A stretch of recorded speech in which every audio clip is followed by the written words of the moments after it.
Každý ráno vstávala s bolestí v očích, skrývala slzy za úsměvem pro všechny. Jeho slova pálila víc než zimní mráz a jeho ruce ničily její svět zas a zas.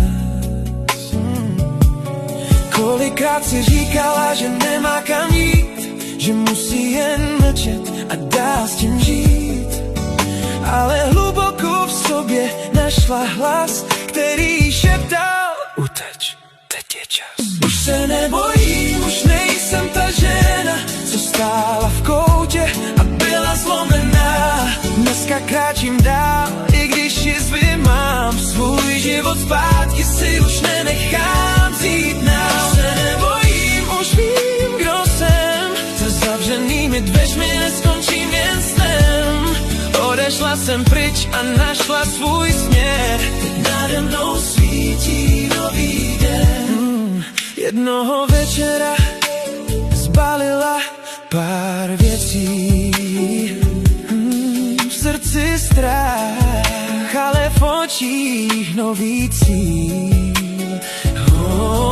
Za sebou nechala všechny ty rány a cestu, kde už nikdy nebude stín. Každý krok byl těžký, ale vedl vpřed k životu, kde nemusí se bát zase zpět. Poprvé po letech mohla volně dýchat a vlastní štěstí si začala psát. Už se nebojím, už nejsem ta žena, co stála v koutě a byla zlomená.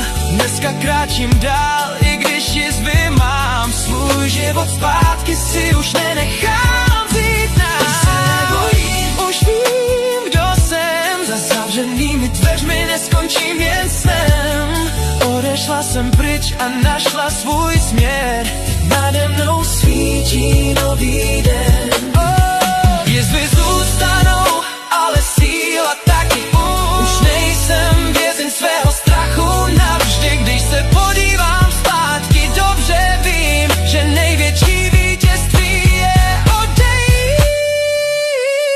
Už se nebojím, nestojím pevně dál, všechno, co mi vzal, život vrátil zás. A každé ženě, co teď plače, potají, chci říct, máš sílu, i když ji nevidím. Už se nebojím, už nejsem sama, z popela vstala nová žena. Odešla jsem pryč a našla svůj směr a konečně žiju svůj vlastní